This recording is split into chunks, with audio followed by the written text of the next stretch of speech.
আসসালামু আলাইকুম। কি অবস্থা সবার? সবাই কেমন আছেন? তো আসলে জানি অনেকের মন খারাপ আজকে কারণ হচ্ছে গতকাল হাদি মারা গিয়েছে। আজকে তার লাশ আসবে সিঙ্গাপুর থেকে। ঢাকা শহরে তো প্রচুর পরিমাণে গন্ডগোল হচ্ছে। কি আর করার আসলে ভালো মানুষ বেশিদিন বাঁচে না। এটাই হচ্ছে আ চিরন্তন সত্য যে ভালো মানুষ বেশিদিন বাঁচে না। তো যাই হোক আল্লাহ তাআলা তাকে বেহেশত নসিব করুক।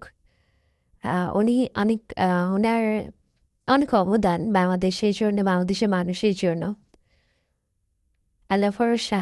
সামনের দিনগুলো কি হবে আল্লাহ তাআলা ভালো জানে। তো যাই হোক কোনো এক অলস দুপুরের গল্প। আর যে রান্নাগুলো করেছিলাম সেটাই হচ্ছে আজকে আপনাদের সাথে শেয়ার করছি। বাঁধাকপি দিয়ে হচ্ছে চিংড়ি মাছ ভাজি করেছিলাম। সাথে হচ্ছে বেগুন বড়া। আর এখন মুরগির মাংস রান্না করব। অনেকেই হচ্ছে বেগুন ভাজা বলে, অনেকেই বেগুন বড়া বলে।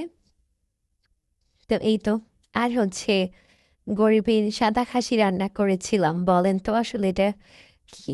একটু পরে বুঝতে পারবেন যে এটা কি। গরিবের সাদা খাসি সেটা হচ্ছে ফার্মের মুরগি। তো যাই হোক ফার্মের মুরগিটা আসলে বাংলাদেশে অনেকেই এটাকে একটু কেমন, কেমন চোখে দেখে বাট পার্সোনালি আমার ভালো লাগে। আর বিদেশে গেলে তো আসলে ফার্মের মুরগি ছাড়া তো কোনো উপায়ই থাকবে না বা থাকে না। মানে বাংলাদেশের জন্য বা বাঙালির জন্য। তো যাই হোক চলেন রান্না করি। আসলে আজকে কেন জানি গুছিয়ে কথা বলতে পারছি না বা ভিডিও এডিট করব সেটাও হচ্ছে না। জানি সবারই মন ভীষণ খারাপ। তারপর হচ্ছে সবাই আজকে যারা কিনা আহ, অনেক বড় কন্টেন্ট ক্রিয়েটর লাইভ করে সেগুলো আজকে বন্ধ রেখেছে। কারণ হচ্ছে ওই যে হাতি মারা গিয়েছে এই জন্যই। তো এই তো। বাট আসলে কিছু করার নাই।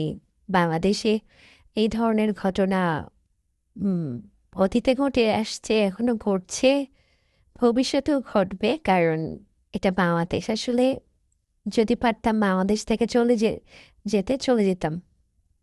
আসলে বাংলাদেশে না কেন জানি ভবিষ্যৎ নেই। মানে যে আসে, যেই সরকার আসবে সেই সরকারই হচ্ছে সেম কন্ডিশন করবে, সেম তাদের বিহেভিয়ার থাকবে, কাজকর্ম সেম থাকবে।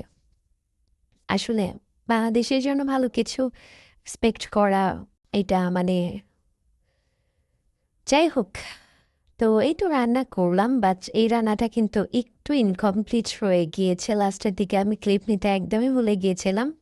তো যাই হোক, সবাই ভালো থাকবেন। যদি ভিডিওটা ভালো লাগে লাইক কমেন্ট শেয়ার।